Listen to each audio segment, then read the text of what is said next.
राधे राधे दोस्तों, स्वागत है आप सभी को हमारी यूट्यूब चैनल पावरफुल हिंदू धर्म में। आज हम आप सभी को राधा अष्टमी कब मनाई जाएगी, उसकी पूजा विधि, महत्व, कथा और उपाय के बारे में आप सभी को बताएंगे। आइए जानते हैं राधा अष्टमी कब है। हर साल भाद्रपद की महीना के कृष्ण पक्ष की अष्टमी तिथि को भगवान कृष्ण की जन्म अष्टमी का पर्व मनाया जाता है। वहीं भाद्रपद के महीने की शुक्ल पक्ष की अष्टमी तिथि के दिन राधा अष्टमी का पर्व मनाया जाता है। यह दिन राधा रानी के जन्म उत्सव के रूप में मनाया जाता है। हर साल जिस तरह श्री कृष्ण की जन्म अष्टमी का त्यौहार मनाया जाता है, उसी तरह राधा अष्टमी का त्यौहार भी देश भर में धूमधाम से मनाया जाता है। यह दिन राधा रानी के जन्म उत्सव के रूप में मनाया जाता है। इस दिन श्री राधा रानी की विधि पूर्वक पूजा अर्चना की जाती है, साथ ही प्रिय चीजों का भोग भी लगाया जाता है। मान्यता है कि ऐसे करने से साधक को सुख फल की प्राप्ति होती है, साथ ही जीवन में सुख समृद्धि का वास बना रहता है। इसके अलावा यह भी कहा जाता है कि राधा अष्टमी के बिना जन्म अष्टमी का व्रत भी अधूरा रहता है। आइए जानते हैं राधा अष्टमी कब है। राधा रानी के भक्तों के लिए राधा अष्टमी सबसे महत्वपूर्ण त्योहार है। राधा अष्टमी श्री कृष्ण जन्माष्टमी के 14 या 15 के दिन मनाई जाती है।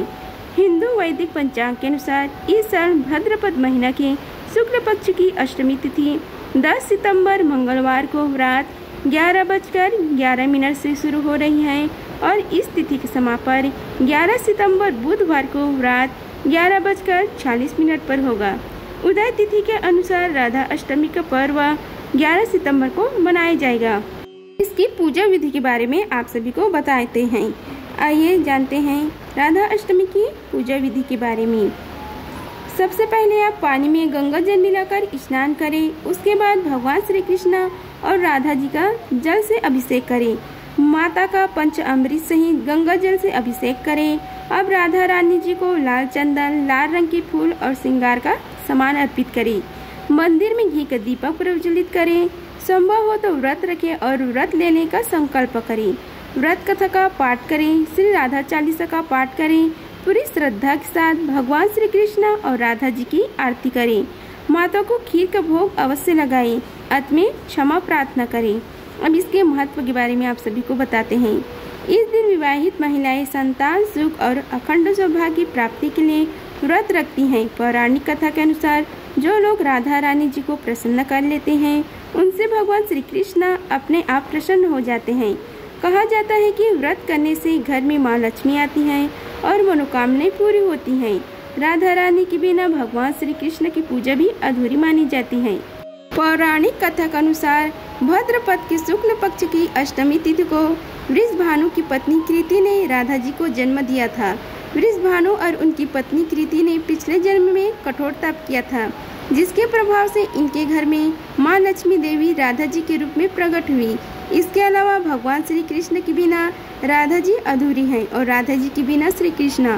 शास्त्रों के अनुसार जो व्यक्ति कृष्ण जन्म अष्टमी का व्रत रखता है, अगर वह राधा अष्टमी का व्रत नहीं रखता तो व्रत फल की प्राप्ति नहीं होती है। हम आप सभी को राधा अष्टमी की व्रत की कथा का रसपान कराते हैं। आइए रसपान कीजिए कथा का। हिंदू पुराणों में वर्णित कथा के अनुसार एक दिन देवी राधा स्वर्ग लोक से कहीं बाहर चली गई। यह जानकर भगवान श्री कृष्ण विरजा नाम की सखी के साथ उद्यान में घूमने लगे। कुछ देर बाद जब देवी राधा स्वर्ग लोक से वापस आई तो वह श्री कृष्ण को विरजा से साथ देखकर क्रोधित हो उठी और क्रोध में ही उन्होंने विरजा को अपमानित कर दिया, जिसके बाद विरजा नदी के रूप में बहने लगी। देवी राधा का यह व्यवहार श्री कृष्ण के मित्र सुदामा को अनुचित लगा और वह देवी राधा को भला बुरा कहने लगा। इसके स्वरूप देवी राधा को उसने श्राप दिया। सुदामा की बातें सुनकर राधा को गुस्सा आ गया और उन्होंने सुदामा को दानव योनि में जन्म लेने के श्राप दे दिए। उसके बाद सुदामा ने भी देवी राधा को मनुष्य योनि में जन्म लेने का श्राप दे दिया।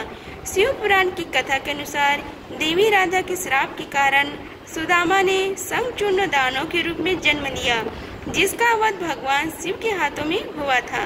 वही राधा रानी को सुदामा के श्राप के कारण पृथ्वी लोक पर मनुष्य के रूप में जन्म लेकर भगवान कृष्ण का वियोग सहना पड़ा। जबकि कुछ पौराणिक कथा के अनुसार में बताया गया है कि द्वापर युग में जब श्री कृष्ण ने भगवान कृष्ण के रूप में अवतार लिए तो पत्नी यानी माता लक्ष्मी ही देवी राधा के रूप में पृथ्वी पर आई। राधा अष्टमी व्रत का हिंदू धर्म में बहुत ही महत्व है। इस दिन भक्तजन देवी राधा के नाम का व्रत रखते हैं और धूमधाम से श्री कृष्ण और देवी राधा की पूजा अर्चना करते हैं। शास्त्रों की माने तो जो भी भक्त सच्ची श्रद्धा से इस दिन देवी राधा के लिए व्रत रखते हैं उनके जीवन में आर्थिक समस्याएं कभी नहीं आती। अब हम आप सभी को राधा अष्टमी किए जाने वाले उपाय के बारे में बताते हैं। राधा अष्टमी के दिन राधा रानी की विधि पूर्वक पूजा अर्चना करें और विशेष चीजों का भोग अवश्य लगाएं। आपकी सूरज जी को मालपुए का भोग लगाएं। मान्यता है कि पूजा थाली में मालपुए शामिल करने से घर में सुख समृद्धि का आगमन होता है। साथ ही मान्यता है कि ऐसा करने से विवाह के साथ जल्दी योग बनते हैं। राधाष्टमी के दिन अवसर पर राधा जी के मूल मंत्र ओम ह्रीम श्रीम राधिकाय नमः इस मंत्र का जाप करने से विवाह में आ रही समस्याएं दूर होती हैं। साथ ही इस विशेष दिन पर श्री कृष्ण जी के मंत्रों का जाप करने से भी विशेष लाभ की प्राप्ति होती है।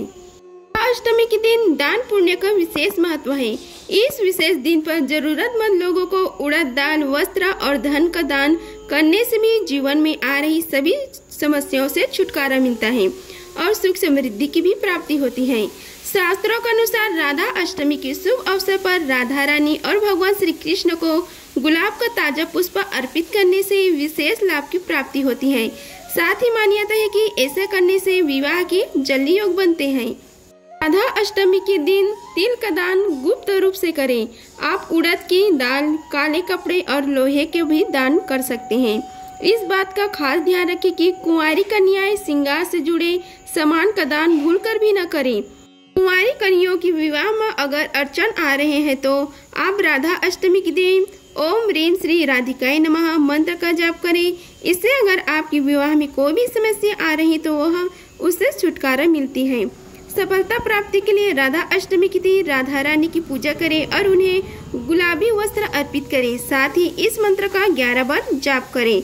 मंत्र है राधा वल्लभाय नमः। मनोकामना पूर्ति के लिए राधा अष्टमी के दिन राधा रानी और भगवान श्री कृष्ण को घी का भोग अवश्य लगाएं। ऐसा करने से आपकी सब मनोकामनाएं पूरी होती हैं। विवाहित जातकों को राधा अष्टमी के दिन पूजा के दौरान ओम ह्रीम श्री राधिकाय नमः मंत्र का जाप करना चाहिए। ऐसा करने से विवाह में आ रही बाधाएं दूर हो सकती हैं।